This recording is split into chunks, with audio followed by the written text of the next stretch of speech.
Maja ima frizerski salon. Ko stranko ostriže, ji mora izdati račun, ta pa ji plača 20 evrov.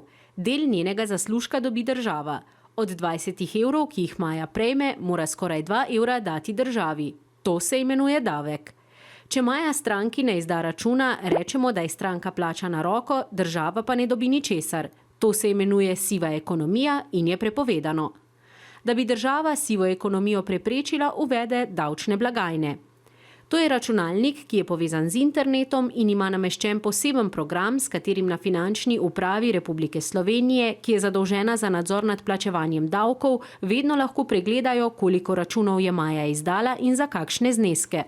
Nasprotniki uvedbe davčnih blagajn menijo: ta ukrep ne bo rešil problema sive ekonomije, saj bodo podjetniki storitve še vedno lahko opravljali brez računa, čeprav je to prepovedano.